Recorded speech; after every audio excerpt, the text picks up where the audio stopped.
Go ahead. So that's one thing that's been curious to me is like when it comes to this sort of like spiritual side of things, like I hear a lot that being childlike is good, but then we see that like the childlike form is more, as you said, wild and barbaric and, instinctual. So which Hmm. part of it is good and which part of it is not good? Well, that's actually an easy one to determine. Um, Let us say philosophically, but a little bit more difficult to put in practice. And that would be the issue that is the actual teaching of the Buddha, dukkha, nirodha. And what we mean by that would be that those natural barbarian wild instincts that children are born with can be quite wholesome, but they can also be quite unwholesome. They can be unsatisfactory. They can be dangerous, in fact. And so, what we need to teach the children is nurturing, how to be kind, how to uh, get along with people. And what we teach them instead is no, no, that's wrong. So, in the very beginning, when a child is born, the job of the mother, and some mothers are not very good at it, we can actually call this the mothering instinct, is to nurture the child, is to care for that child, to give that child encouragement, to give the child toys to play with, to help the child along. However, not all mothers stay nurturing, and that there comes a time in the life of the child when they move out of being nurturing into being critical, and that critical time is actually when the parent sees the child as an extension of themselves. And so, just like the adult is now going to, because he has been criticized, he winds up having a critical mind, and therefore he's going to start being critical to his child.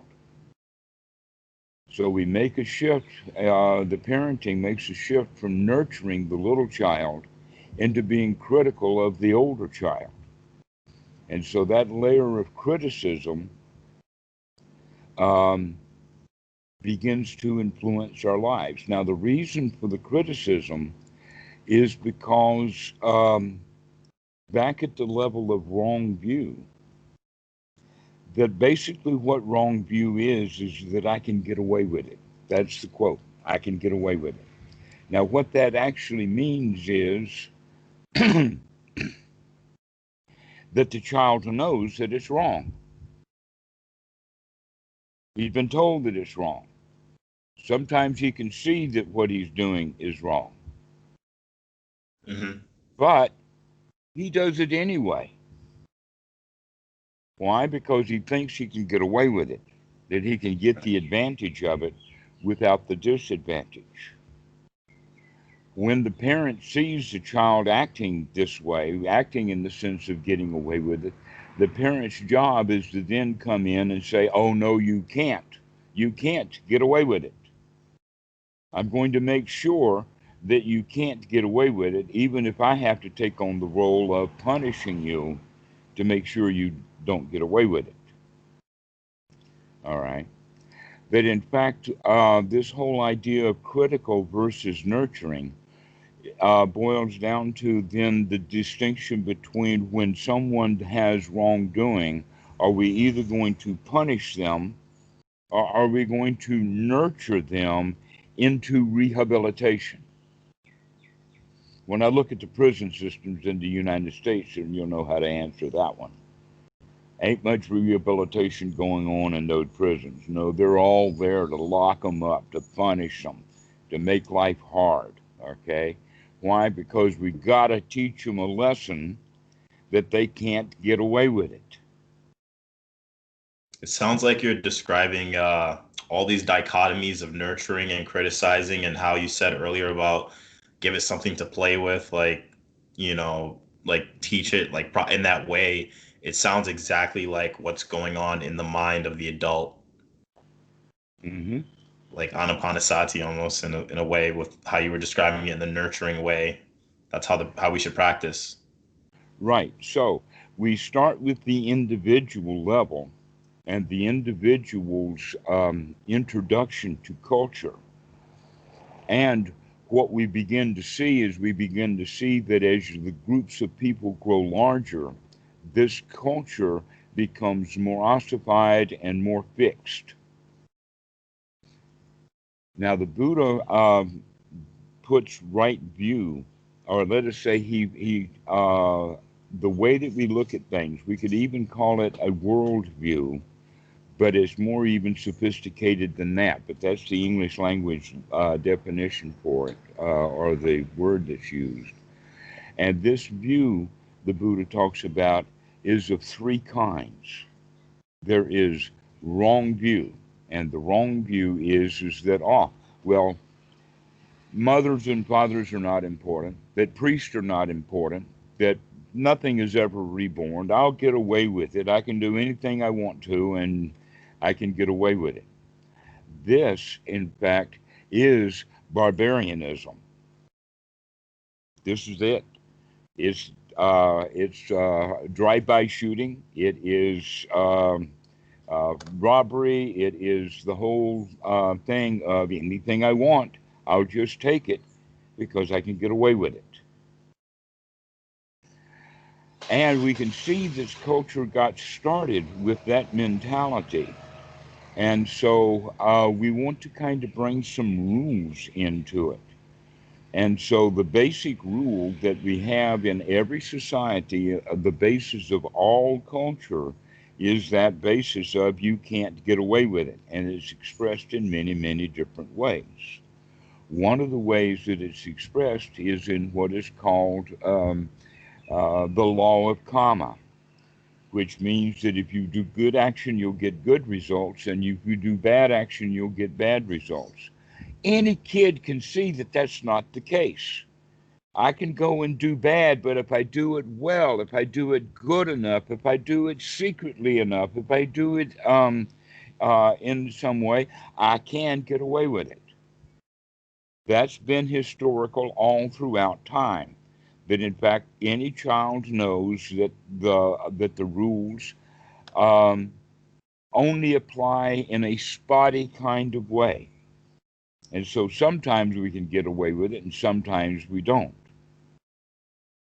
Hmm. But that's still not good enough, especially not for those who are trying to make a perfect society. So they then come to the point of saying, no, you can't get away with it no matter what. Eventually, you will have to pay for your bad behavior. Have you ever heard that? Isn't In that the hell, basis of Christianity yeah, completely? Yeah, that's or the birth. basis of That's the basis of religion, is that you can't get away with it. You will eventually get caught, even if you're dead. Even if you're dead for centuries, the karma machine will dig you up just to kick your ass. Yep. This is how ordinary right view is considered. So the wrong view is the view of I can get away with it. But nobody really knows the future anyway. An ordinary right view is that, oh no, you can't get away with it. Now, this is actually coming out of Sutta number 117, called the Great 40. And what what is actually this teaching is about is to show the dichotomy in culture between, or actually within each one of the ordinary people. That each individual one of us will swift back and forth between wrong view and ordinary right view. Sometimes you feel like a nut, sometimes you don't. Sometimes you think you can get away with it, sometimes you don't. This leads to confusion and other things like that. But the Buddha teaches what we call noble right view. And the noble right view is basically based on investigation. That in fact, one's noble right view is to look at what's going on, to look at what you're doing, as opposed to what we normally think of as a view or a worldview, is something that we've accumulated over time and that it has a lot of past stuff in it. So noble right view is about what's happening right now, to investigate, to look at what's going on, to use your faculty of wisdom. This is the way that we look at right view, that is a noble right view. But ordinary right view actually has magic built into it. What is the magic? The magic says is that you can't get away with it. And that ultimately that magic is the you that can't get away with it. This gives an idea that eventually the person who, or the thing, or the individual, or whatever that did the crime will eventually have to pay for it. Which means a continuity. It's the same person, you see. It's got a fallacy in it. A noble right view will show that what happened as you were growing up, or what happened as a child, you're not the same person as you were then. Nothing about you has changed, is the same. All the molecules in the body have changed. Every drop of water is a different drop of water. All the water that you drink doesn't just throw through and all the water that's in the body just stays in the body. Oh no, all of that stuff is circulated. Everything changes. Even the cells. They say that it takes about 7 years for a complete cycle. And in 7 years, you are nothing of the same. Not one molecule, not one cell, nothing. Now, in the really old days, they used to think that the human brain was fully developed by the age of 5 and didn't grow anymore. Boy, were they wrong. That neurons die and are reborn, or not reborn, but are, let us say, regerminated um, all throughout life, which gives us it's a benefit. Most people, when they recognize that things are constantly in turmoil, they're constantly in flux, and that things are subject to loss, constantly being lost, constantly losing things. But we want to hold material possessions because in the original idea of holding possessions was because we use them as weapons or as defense tools. That possibly the very, very first item that the human picked up and carried along with him was either a stick that was on fire or a particular rock that was really sharp or something, so that it had a very good value. Now, great apes, in fact, many, many animals use tools. We even know that otters use tools. You know what an otter is? Yeah, like the Okay. water animal. Right, it's a water animal. And so what the otter does is he goes into the deep dive and he gets two items. He gets a rock and he gets a shellfish. He gets a clam. And what he does is he swims back up to the surface and he puts that shellfish on his tummy and he uses that rock to break it open. Have you ever seen that? I've never seen that before. No. That is so marvelous to watch the otter because they're using a tool. They're just an ordinary mammal. They're nothing special, no brain about them. But one of the things that makes the otter different than the human with that tool is when the otter finishes with that tool, he just lets it sink to the bottom. He doesn't keep it. What humans do is that if we, because of the kinds of hands that we have or whatever, that when we used a rock to break open a bone to get the marrow out of it that was left by the predators, Some some human had the idea, I'm going to keep this rock. A little while later, the next human along the line of rock keepers ties a stick to the rock. And now we've got an axe. And we carry that axe around. And now, in modern times, the cell phone is our axe. And we carry it around. Hmm. Hmm.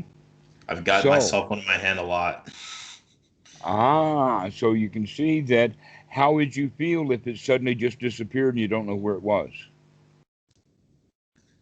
Spent a lot of time and energy looking for it. Why? So I could play some Dhammarato videos. Pardon? So I could play some of your videos probably. That's why.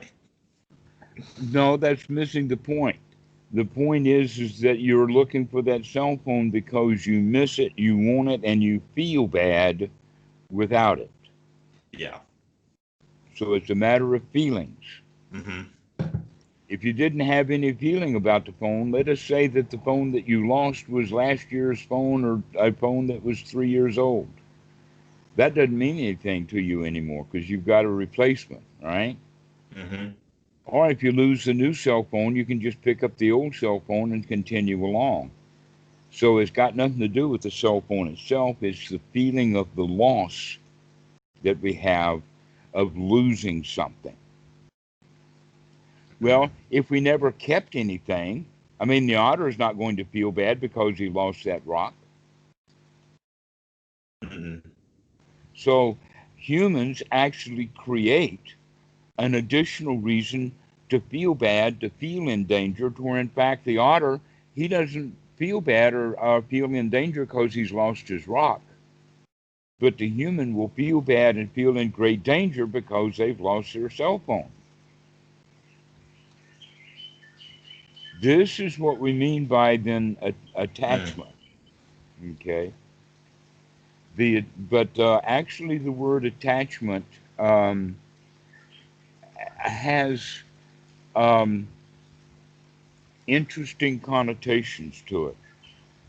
We could also use other words like addictions because an attachment and an addiction are very similar.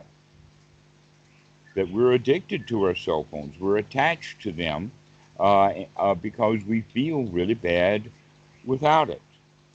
This is, let us say, the way that the instincts of the human have been modified by culture. For instance, you could live in a culture, let's just give an example of 18th century England. You can live in that culture just fine without a cell phone. So the So cell phone is a cultural item that we confuse with a natural item in the sense that we feel danger because we're missing it.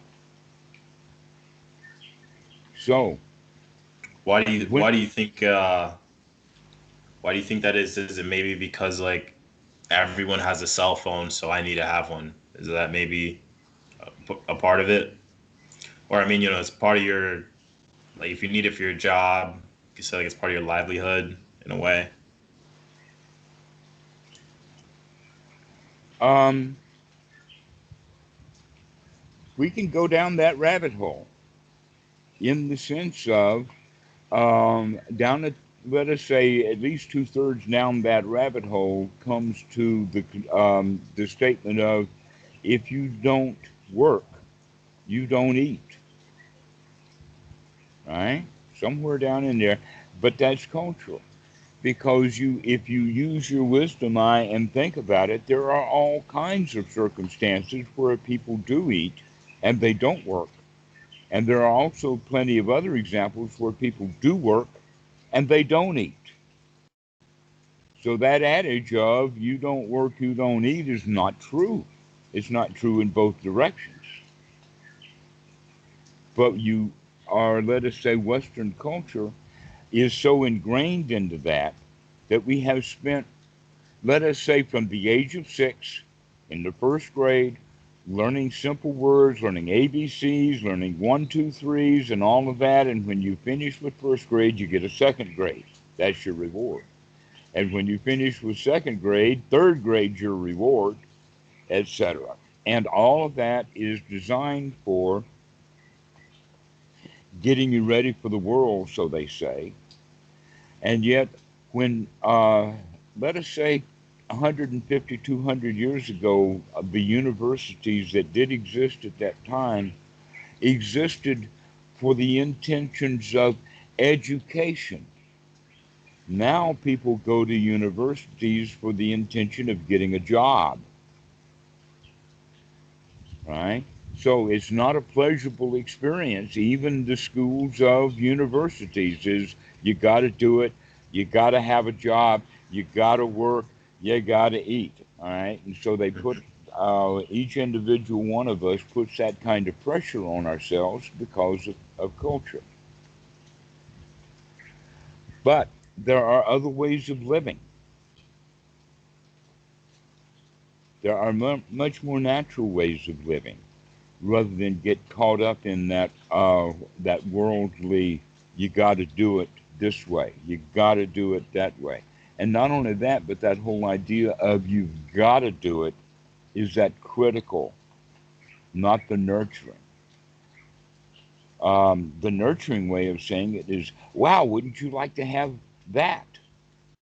Wouldn't you like to go and have? Wouldn't you like to have a job, let us say in that language, where you can go and do the things that you like to do? But very few people of us allow that because we already have the idea that work is hard, that work is something that you do because you don't like it. That's the word work is built into that. Is that it's something that you got to do that you don't like to do. Yeah. So what about, from that perspective, I could say that for myself. I mean, that resonates with me a lot. My current job, let's say you're looking at something that maybe you would really enjoy, but you're doing a certain job at the moment. Isn't that isn't that suffering in a way when you're looking at something that you don't have in that way? Like you want this other job? Yes. And if you really looked at what you're doing, you can look at it from various perspectives, but one of the ways that most people do it is that they do the job because they have to, because they're supposed to, because there is a rule in their own mind, and perhaps that rule can be stated as you don't work, you don't eat. Hmm. And so we live our lives rule based. And that rule system is not a ruling system coming from nurturing parents, it comes from critical parents. This is what all the rules are: rights, rules, rituals, shoulds, the way that we deal in community.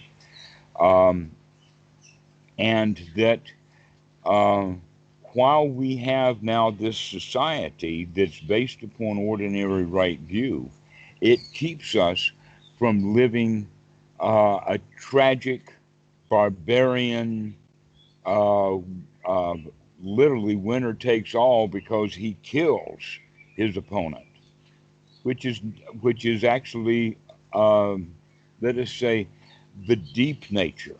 The deep nature is from Darwinism, the concept of survival of the fittest. But we have to understand what the word fittest means.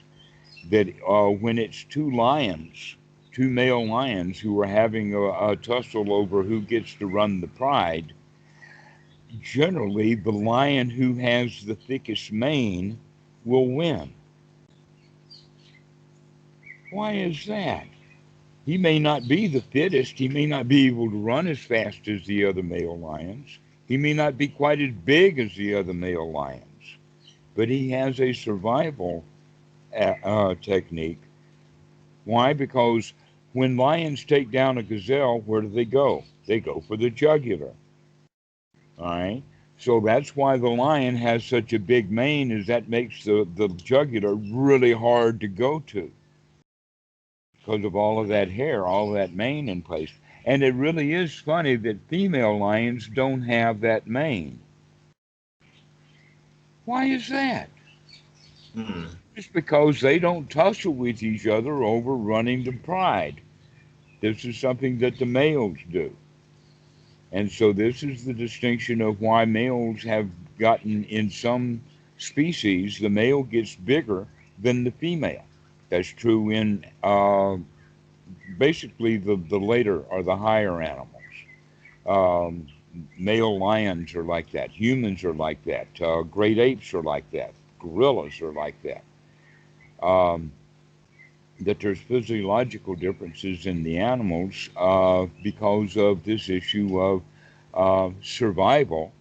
And so they develop skills, but they're not skills really, they're just adaptations. That you can see it genetically in the sense of male lions who don't have a big mane generally eat, get killed, and those who have a big mane will stay and survive. For that reason, then, male lions tend to have really big manes. Very simple about that. I mean, this is just natural selection. But when we talk about it, survival of the fittest, we have to understand that fitness doesn't necessarily mean a very limited set of things, that it can be a really broad, like the size of the mane on the lion is an example. So when we realize that we live in a primitive society that's in the process of coming out of primitive, that we're actually putting on a set of rules for our culture so that humans can kind of survive and kind of get along with each other. And our culture kind of works.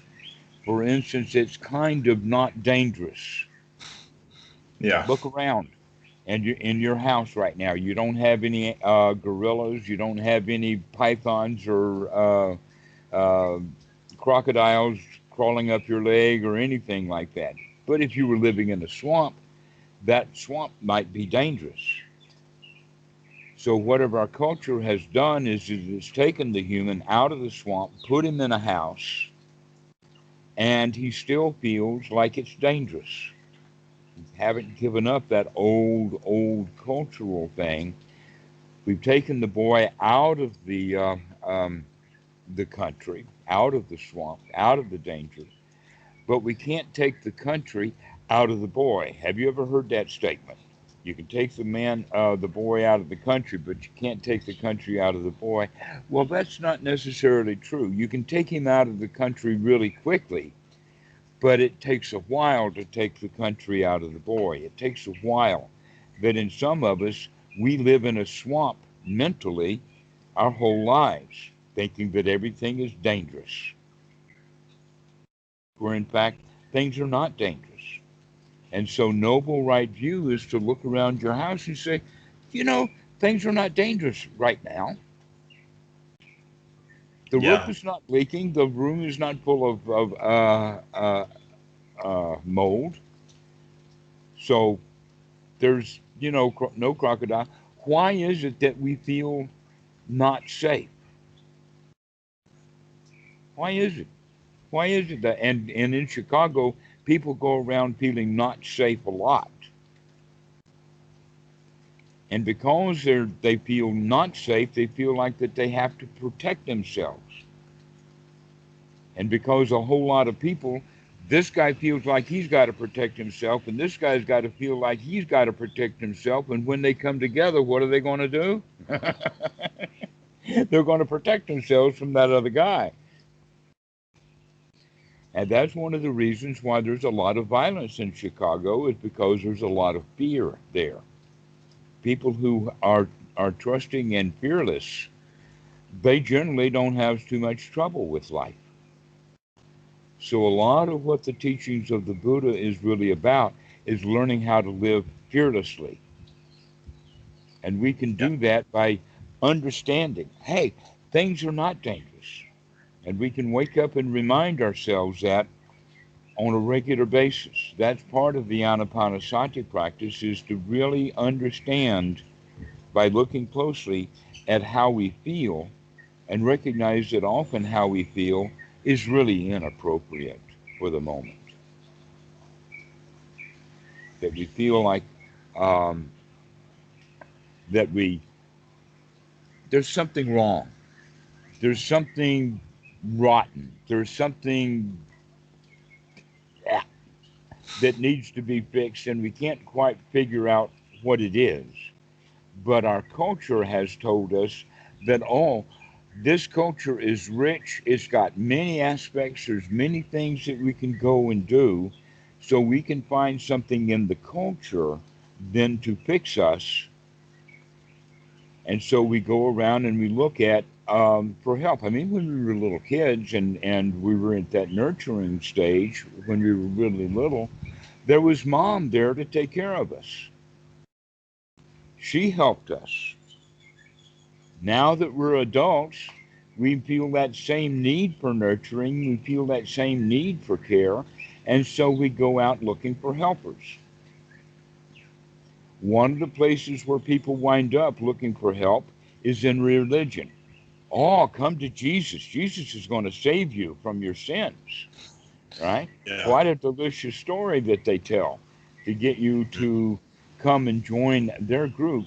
But in fact, if you look at Christianity, especially the leaders, you will see that they, in fact, do not live the life that they claim that you can have if you join their club. That the best that you'll do is behave like them. And they're not yet free from fear. They're not yet free from anger or hostility. The payoff is not very apparent. Right. And so we have to find other ways because basically what's going on is that the real issues with the human being is what's happening inside the mind. And no one, no neurosurgeon can take a scalpel or an electric probe or anything like that to fix the inside of the mind. And what we try to do instead is try to fix the behavior because the behavior is apparent.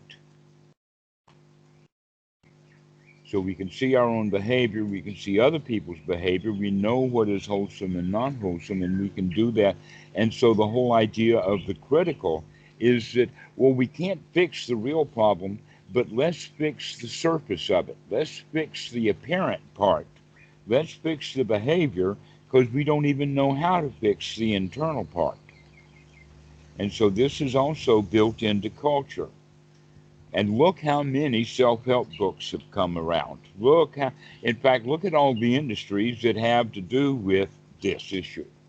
An example of it is that people who attach to the body and think I am beautiful if the body is beautiful, they're the ones who are subject to fashion shows or makeup or wigs and all the kind of things that they put on the body to try to make the body look better because they've been confused. I am the body. Mm-hmm. And the body is beautiful. I am beautiful.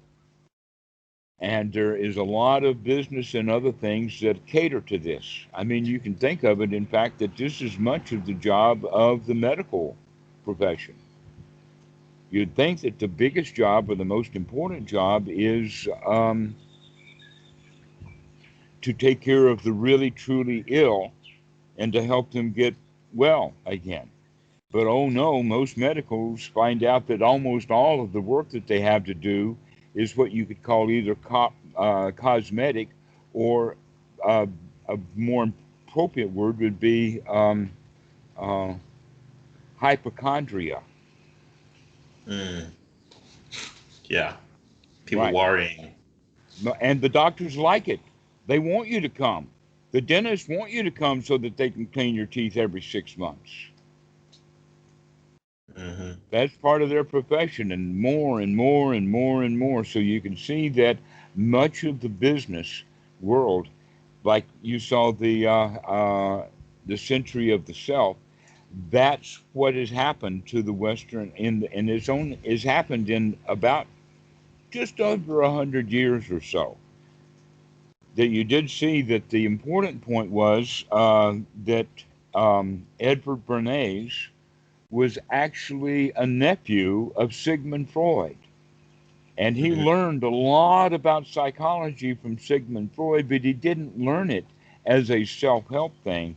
He learned it as industrial psychology, how business can manipulate their employees and their customers so that they can make more money.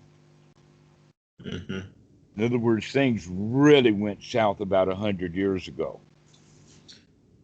Yeah, and so I feel like a lot of what you were describing, especially with the body and the sort of the feeling of safety and these different things, could we say that, it's kind of based in like the delusion of like the aggregates that, you're thinking that you are this body, Hmm.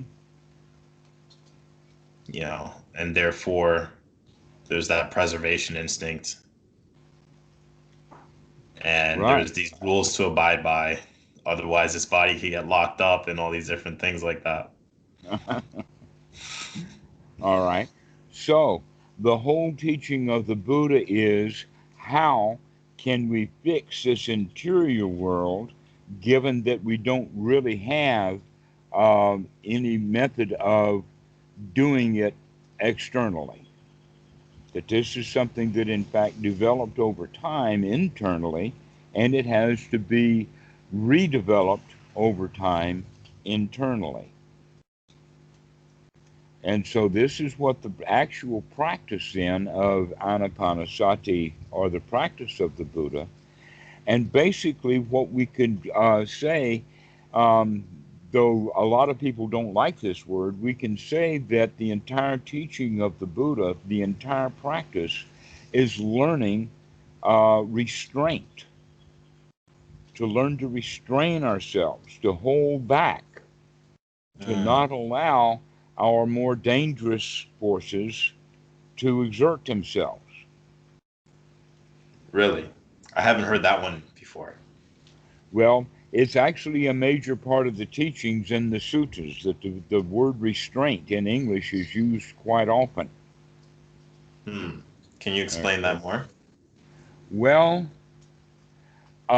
in the original uh, childhood, let us say it like this.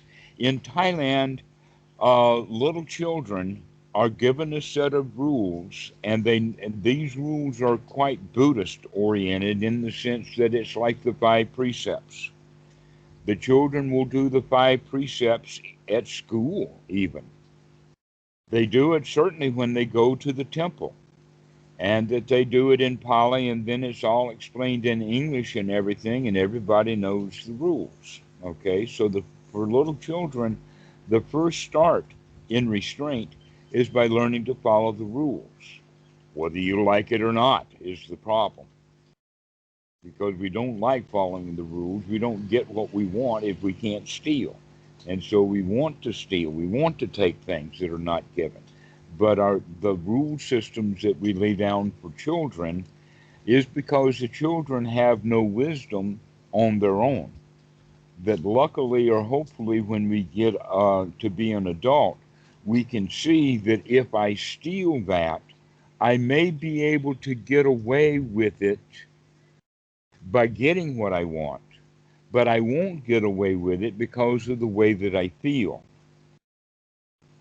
This is why it's talked about in the sense of taking things that are not given. Um, Here's an example of that.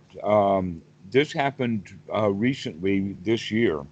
Um, the replacement of a laptop. And so I get a laptop off of eBay, and uh, it's for some reason it's got some features to it that uh, were understood to be there, and they're not there. For instance, almost all laptops have a camera. This one didn't have a camera. It's not even installed.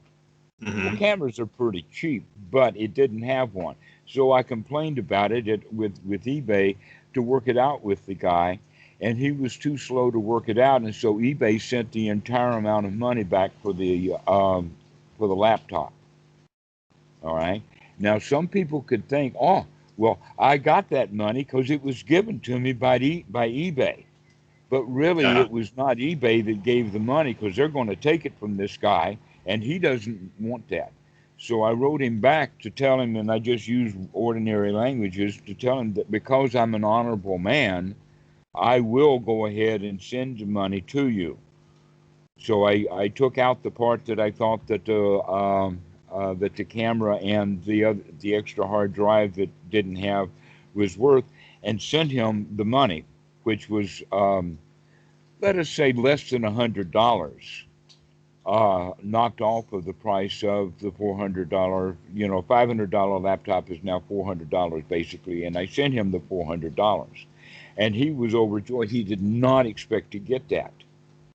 Now, when I'm telling you this story, I recognize that if I had kept that money, I would not have enjoyed it nearly as much as I enjoy telling you the story about it. Hmm. That in fact we feel good because we have honesty, and that we feel bad if I had ripped him off and just kept his money, then I would have remembered that and not liked it and not enjoyed the laptop so much. So I Because suppose that it is, I see where the restraint is, but it at the same time, it's coming through the wisdom of seeing, you know, looking and seeing like I'm not gonna feel good about this. Um, yeah, and so I was gonna say like, and in other cases, you could say that when you become satisfied, like you don't do wrong things, so the restraint comes through the satisfaction. yes, that's the appropriate way. Right. So it's actually a matter of attitude of how are we going to apply the restraint? Because when we're really little kids, we are restrained because of the possibility of punishment. And so we try to get around that restraint and get around the punishment with the idea I can get away with it, right?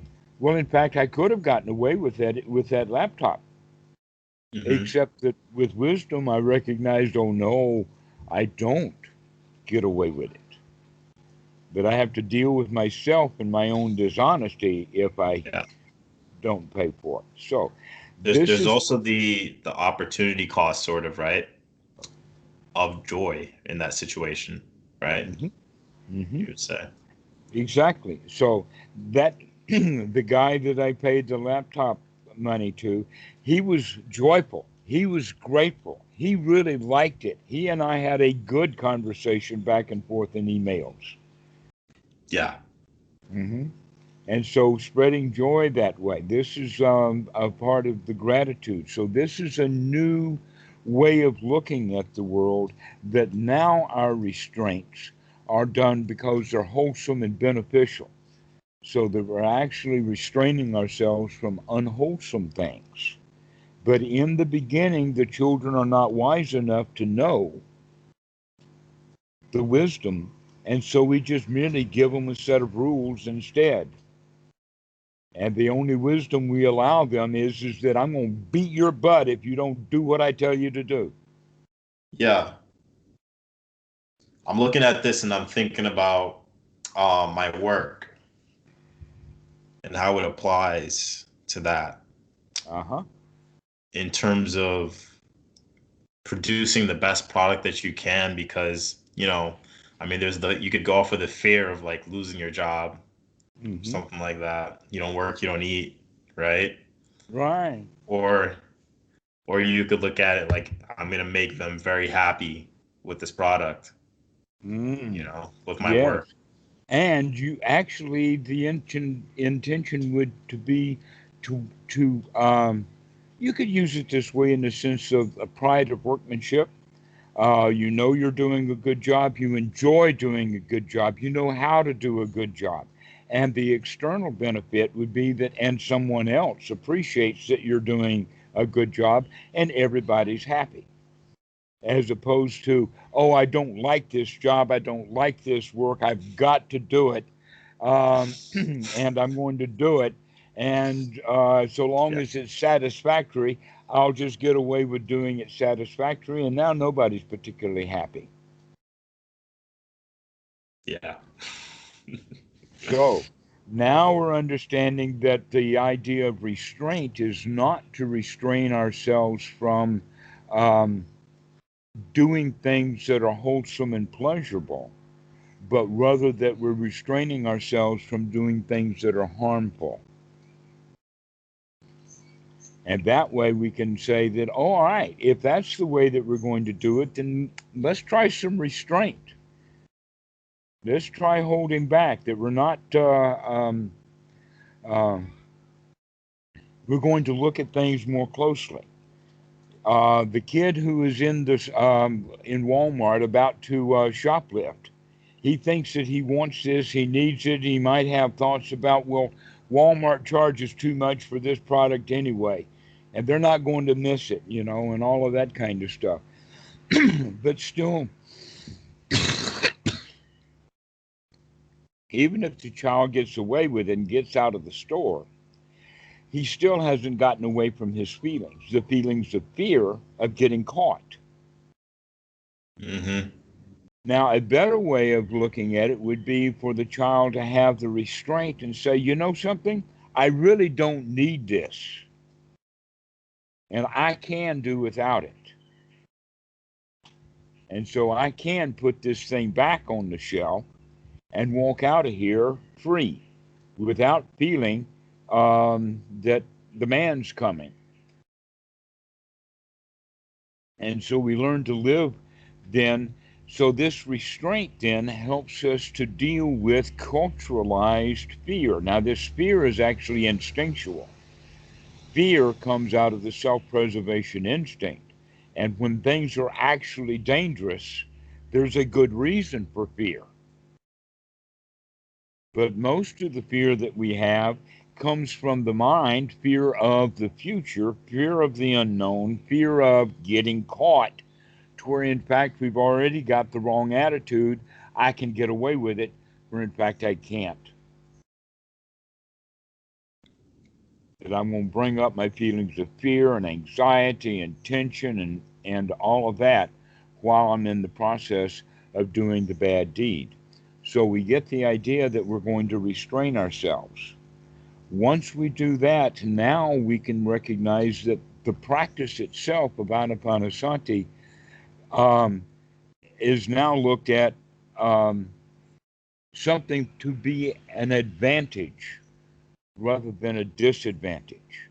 Normally, people will see Anapanasati and the practice of meditation and what the Buddha is teaching as sort of a work or a job to be done where I will get my reward for it sometime in the future.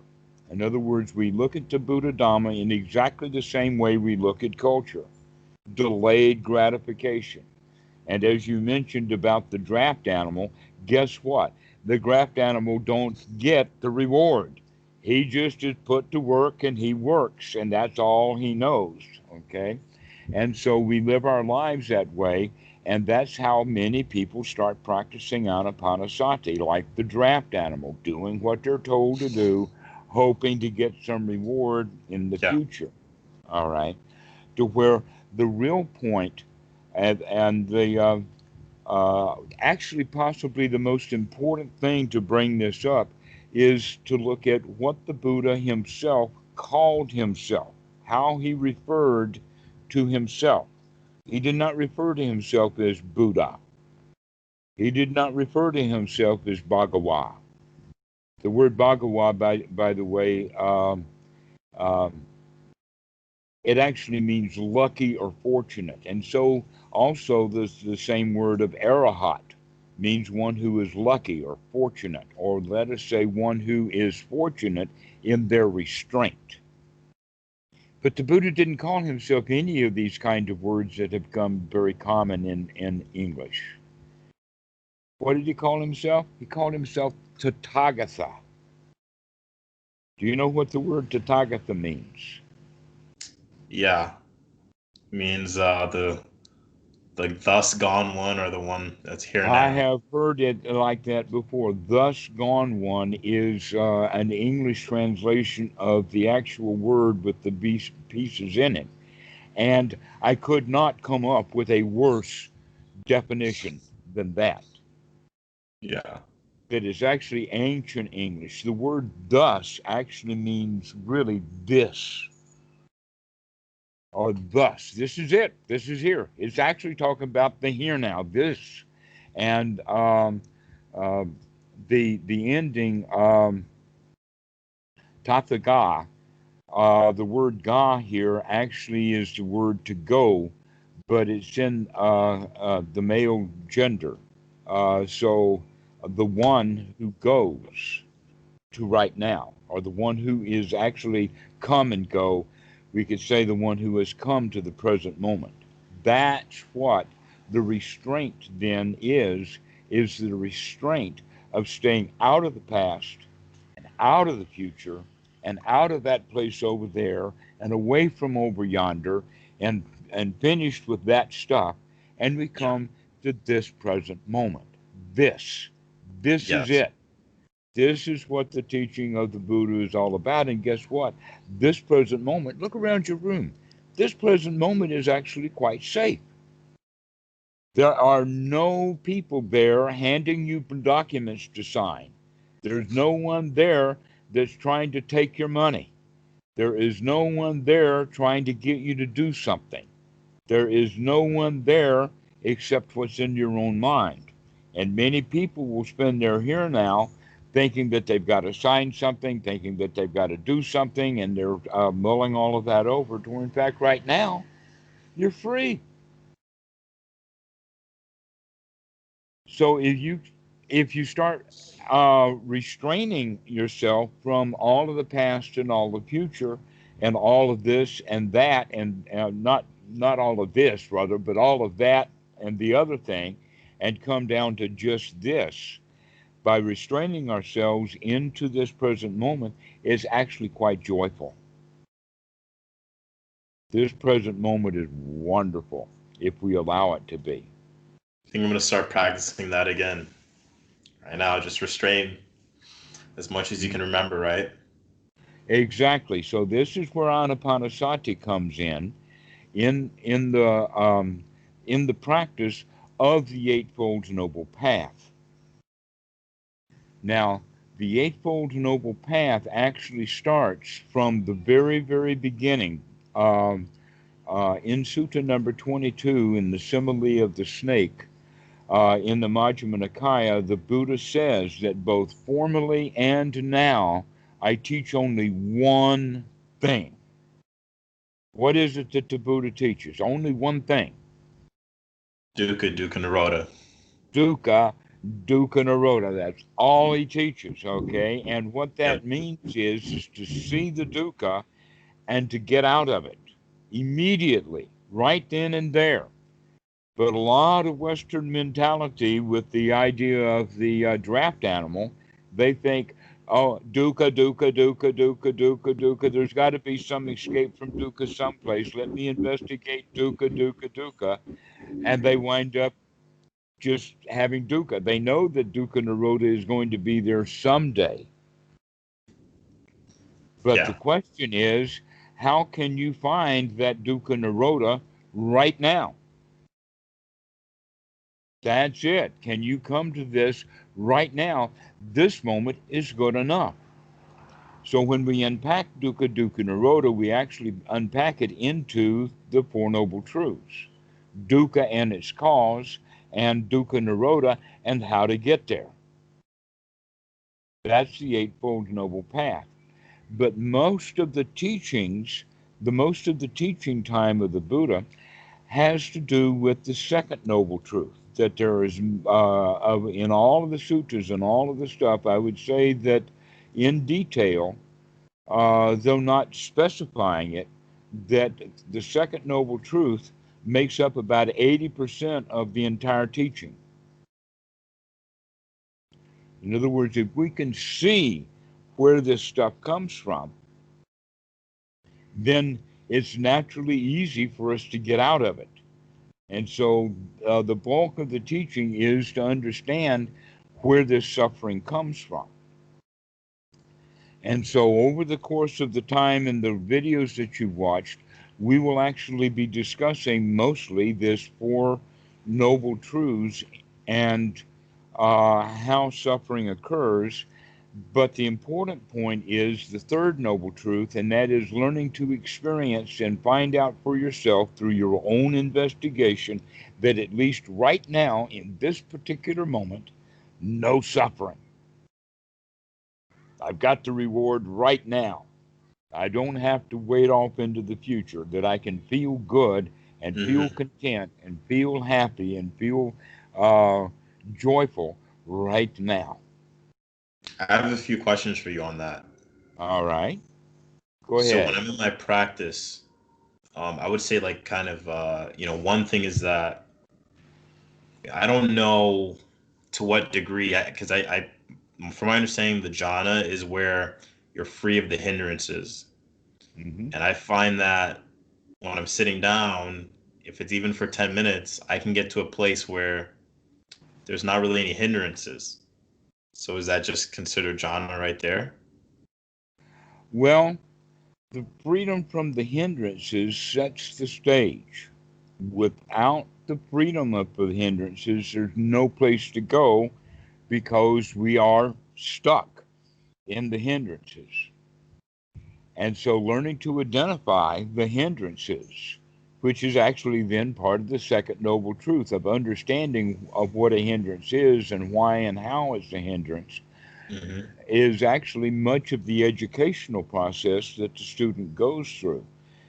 Because in the beginning, they can have sort of an beginner's luck. Everybody has beginner's luck. Um, but then what happens is over time, they'll run across something new they think is new.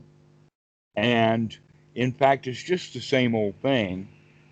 And we deal with it in the same old way.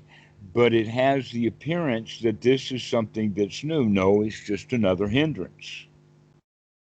And so there's various ways to deal with the various hindrances, but the important point is that we can't get anywhere when we're in the present moment, when we're carrying that baggage.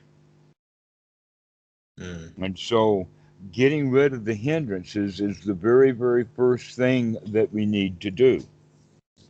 And that we can do that instantly. That in fact, there's an important sutta. I don't know if you've seen the video on it about that there are 5 ways for someone to enter the first jhana, and only the last one, the last resort, is what we would call this formal meditation and sitting practice.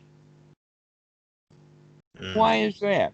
Well, because in the normal formal way of sitting practice, especially the way that it's been developed in the West, the student is automatically going to be in hindrance because that's the normal state that his mind is in. And so when he sits down to meditate, he's going to sit down in hindrance. And so he's got to clean them out. To where right now the example is because we're talking about the Dhamma, that you're paying attention to the Dhamma, you're listening to the Dhamma, and the Dhamma is wholesome. This is the time when right now your mind is not in hindrance. And I know Yeah, because you're nodding your head and you're smiling.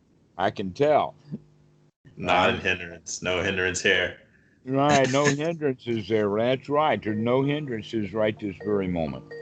So this is the way that we begin to understand that when we're in this present moment, we're free from the hindrances, and that in Anapanasati, we want to gladden the mind, which is the part that brings us out of hindrances.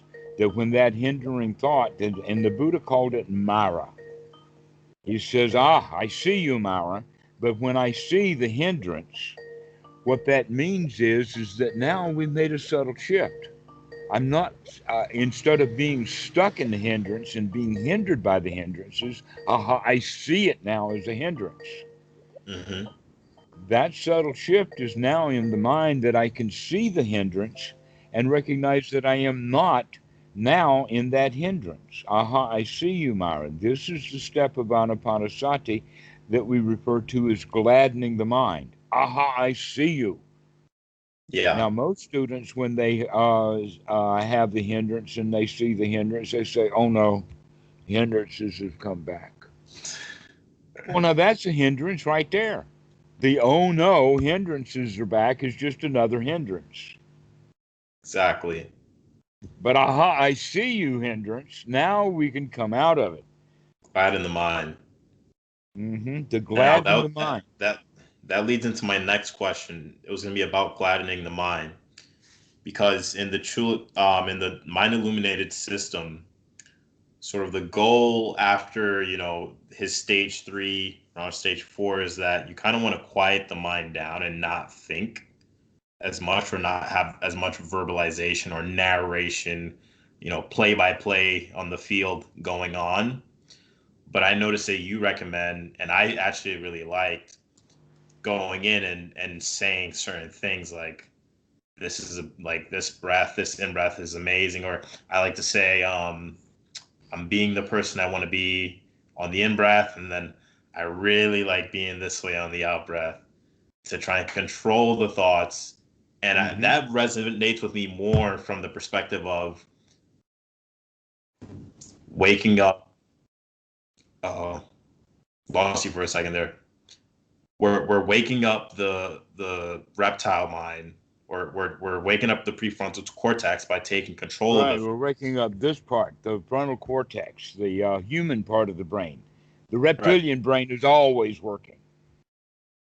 Yeah, waking up the human part of the brain by thinking those positive thoughts, because it wants to, maybe wants to, I guess, I don't know, like, so. But at a certain, at another level, I know you also say, we go deeper, come to the point where we can control the feelings. So Yes. we don't necessarily, is that the point where you no longer need to do the thinking, but you can do the invoking the feeling? And I do find that I can do that sometimes purely, but if I need to maybe go back, take a step back, and like maybe involve thoughts, so sort of using it when it can be helpful, or like when you feel like you need like an extra boost, you can bring the thoughts in and say like really good things. And if you could ride off of just like invoking the good feeling, you could go with the feeling. Is that how you look at it? Well, let us talk about it this way. And that is that there are several stages in the development practice. And we'll use the development practice here in the sense of control, which is actually the same thing as the restraint that we've been talking about. That Mm, actually what you want to do is restrain the breath from its normal, shallow, light, ordinary breathing that is sufficient for the reptilian brain. And we want to learn to control the breath. If you cannot learn to control your breath, you will not learn to control and restrain the mind. And if you cannot learn to control and restrain the mind, then you're not going to be able to control and restrain the feelings. That in fact, the process is something like this: that we use the mind and exercise the mind in control of the breath, but by being able to control the breath, we also are controlling the mind. The same thing is with the feelings, that once we learn to control the mind, now we learn to control the feelings, but we learn to control the feelings again with the mind. So the first thing is to learn to control the breathing. Second is to learn to control the mind, and the third is to learn to control the feelings. okay. And most people are completely out of control with their feelings. Anybody, everyone can take a deep breath. That's the easy part. But coming right out of anger into joy takes, wow, that's real restraint. Hmm. That's real control, is to come right out of bad feelings into good feelings. And so the better way of doing it is to practice, to develop this as a skill that is kind of like a muscle. That I actually talk about the practice of anapanasati is like going to the gym for the mind. And that the first dumbbells that we're going to pick up, and I'm not making a pun with the word dumbbell, but The the pink first ones. the, the dumbbell that we're going to use in the beginning is the breath. To learn to slow down the breath, to take deeper breaths, and to have a little bit of sati, or to remember that this is an in breath, this is a deep in breath, and then to remember this is a deep out breath. And so we have sati both on the in breath and on the out breath. And so we develop sati as the skill. Can I keep coming back to the breath to make sure this is a long one and this is a short one? That's the very, very first practice that we put in. But we have to remember to do that because easily the mind will wander away. And when the mind wanders away, the natural thing for us to do is to scold ourselves. Oh no, hindrances have come back. Anapanasati is hard work. Oh, monkey mind, and all of these things that people will tell themselves, which is in fact not anapanasati. It's lamenting over the loss of anapanasati. It's not anapanasati. Anapanasati is, there you go again. I saw you that time. Here you come again. All right. Mm. And so we come back to this present moment, come back to the breath, take a deep breath, and enjoy the fact that we can catch the mind wandering away. Take delight in the fact that you can develop sati, that you can change. You can intentionally change. Now, by doing this, we're actually talking about now the Eightfold Noble Path. In the first part of our talk, we talked about right view. Right view is actually this investigation to see is the mind got hindrances or not. But in order to do that, we have to apply that right view. In other words, we have to wake up or we have to remember, and that word is sati. We have to keep applying the mind. That's another way of talking about sati. Now, this word mindfulness that is commonly used is actually, if you think about mindfulness this way, it's a combination of both sati and investigation. You have to be mindful of what you're doing, as they say. But let's divide that out into two distinct things so that we're actually practicing them distinctly. That we're not practicing mindfulness as a joint venture, we're practicing right view and we're practicing right sati. And along with that, we're practicing right effort. Now, the right effort is to be easy on yourself, to be gentle on yourself, but to get her done. All right. So, wrong view would be working too much, expecting too much, hoping for too much, or the other end of it is not working enough, not doing enough. So we have to find just that right amount of right effort. And that right effort then is an easy effort to never mind is the right effort. Never mind, start again. Never mind, come back to the breath and start again, over and over and over again. And we begin to get some success at doing that. That never mind, I can, in fact, throw out whatever I was thinking about and come back and start thinking about this present moment. That's the basic technique. That's the way to get started with anapanasati. And we don't have to worry about stage 1, 2, 3, 4, 5, or whatever's in some book someplace. That in fact, the biggest danger of a book, and I saw this with math books when I was in university, because I have a degree in mathematics, so I kind of know a little bit about math books. And one of the things that I know about a math book is that if you read chapter 1, you may get it. And then you read chapter 2 and you're a little bit confused, but you're moving on. By chapter 3, you're a little bit lost, and by chapter 4, you don't have a clue about what's going on. Why is that? because when I was reading the book, I wasn't doing the exercises at the end of the chapter. If you do the exercise in the math book, you'll really understand that chapter. Mm-hmm. All right, and that's why people will not get anything out of reading a Dhamma book. Is because they'll read the Dhamma book in 6 weeks or 5 weeks, and it's going to take 5 or 6 months at best to do any of that stuff. And so we we get in advance. We get way ahead of ourselves, is a way of saying it. And one of the jobs of the teacher is to keep the student right where he is so that he can learn the lesson that he needs to learn right now, so that he can progress on. And so this is one of the dangers of Dhamma books is that people get ahead of themselves.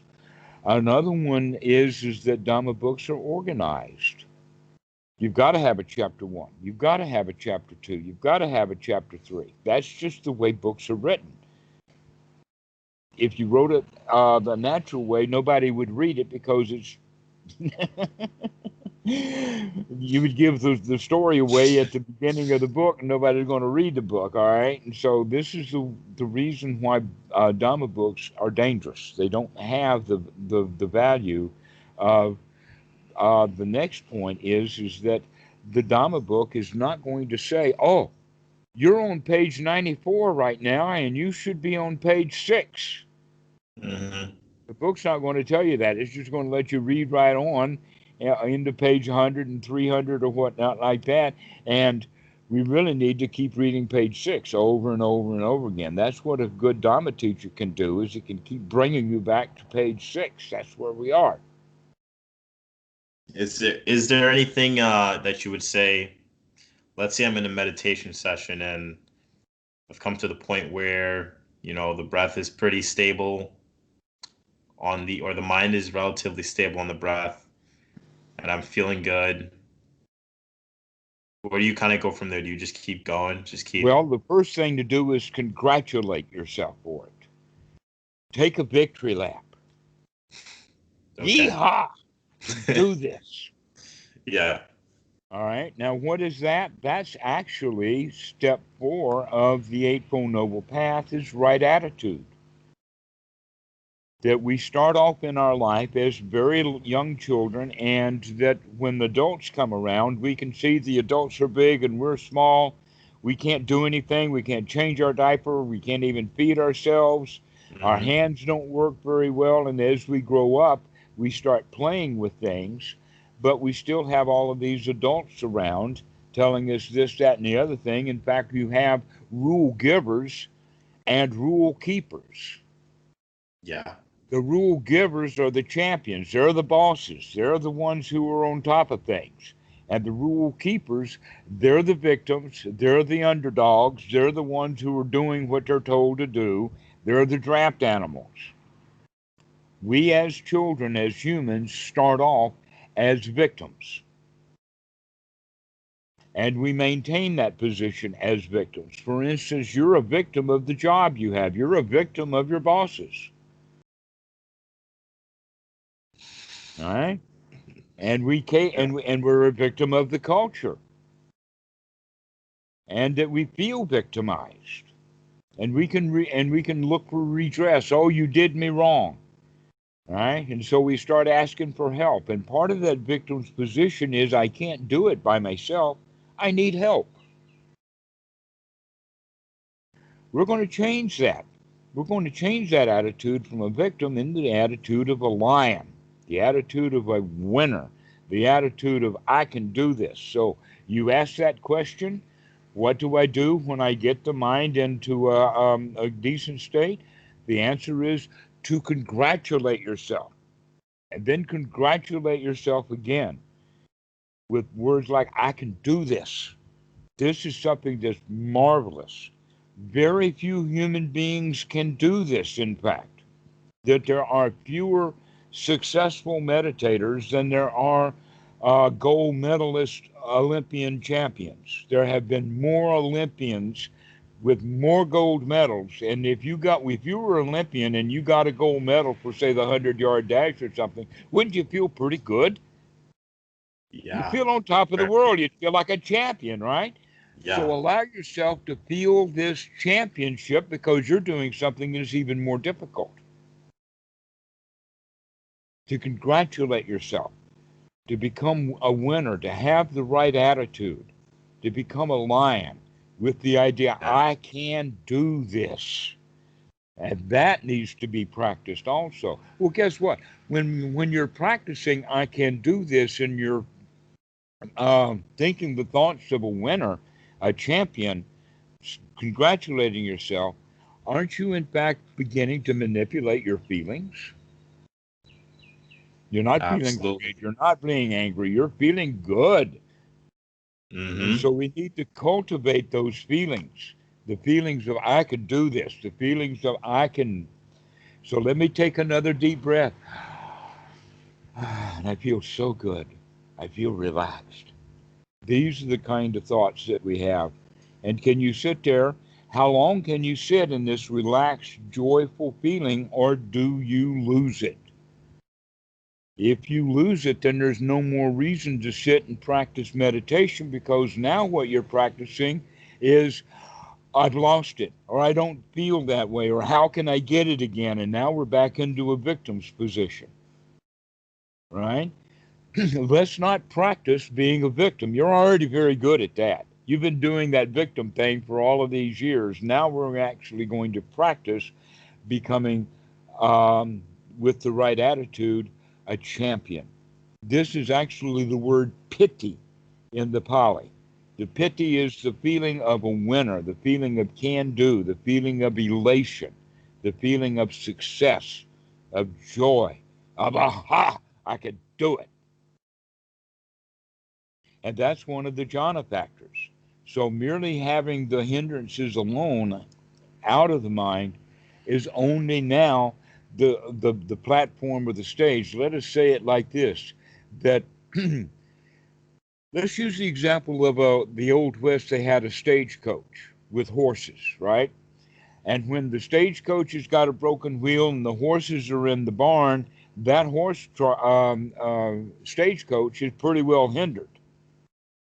But if you get the wheel fixed, you get the horses hooked up, now you're good to go. Mm-hmm. So you can think about that as the hindrances, is that keeps us from being able to even go anywhere. Now that we're free from the hindrances, where are we going to take this thing? Well, we're going to take it to Joyville. That's where we're going to go. And when we arrive in Joyville, that's when we have the first jhana. So, Mm-hmm. um, the rapture and pleasure, or the feeling of success and the feeling of satisfaction, then um, come because we are ready, because we are no longer hindered. We've got the rig together. And so now we're going to develop the feelings of satisfaction. We're going to develop the feelings of joy and success. And so these are skills to be developed. And when we have these things together, we're actually talking about now anapanasati. We've talked about step one. We've talked about with relaxation, we're talking about step four. We're also talking about experiencing the body. We've talked about rapture and pleasure. And we've talked about gladdening the mind and investigating the mind. And we've talked about, well, we'll get into it, the higher stuff in the sense of everything's in flux and the idea of letting go. And this is all of Anapanasati. Every little step that I've just mentioned is a step of Anapanasati. Watching the breath, step one. Relaxing, step four. Piti, or the feeling of the winner, is step five. Step six is sukha, relaxation and satisfaction. Step seven and eight, we'll do those a little bit later. Step nine is investigating the mind, what shape the mind is in. Step 10 is gladdening the mind. So we can see that, in fact, we're practicing not just step one of Anapanasati, and then later someday we'll practice step two and later step three. But the Goenka technique normally stays with the first four steps to Anapanasati, but with the way that we teach through Bhikkhu Buddhadasa, it's all integrated and natural. It all comes in natural ways. So Yeah. this is the way to begin to practice, is to begin to practice that leads to that state of, I can do this. And someday you'll come to the point of, it doesn't matter how obstructed the mind is. It doesn't matter what events are happening. I can handle that too with joy. No matter how obstructed or hindered it is. It doesn't matter if my mom dies. It doesn't matter if I get arrested by the cops. It doesn't matter if I'm in the hospital. I can still come to the state that my mind is free and clear. Yeah, I've tried that. I've tried to experiment with, like, something happens, and I'll sit down and do a little round of anapanasati and try and clear the mind out. Or something was happening just a second ago, and I just kind of said, I've experienced this negative feeling before. I can handle it. Like that kind of attitude. Right, the right attitude. I've done this before. That's confidence. Success over success over success builds confidence. I can do this. Yeah. So then when we get sick, we can do it then. When we have a great loss, we can do it then. So we I try to practice its practice it. seclusion because it's easy, but eventually we'll have to learn to practice it out in the world where the world is intentionally making things hard for us. Can we do it then too? Yeah. And when you're just like, going about your day, when it's not so hard, but you're answering emails, you see notifications come up, just like doing that kind of thing where you're just like being aware of how you feel, and then kind of Being like. aware of the breath, being aware that the mind can be free from hindrances, that I can Mhm. feel good. And so Yeah. this is the way. We'll talk more about this. This is actually running pretty long, and I've got another caller waiting. So let's finish this now, because I think that we've gotten to the point that that you can practice this. This Anapanasati is actually fairly easy to see. And so you go practice that, practicing the joy, the practicing that I can do this over and over and over again. And then call me again. When are you going to call?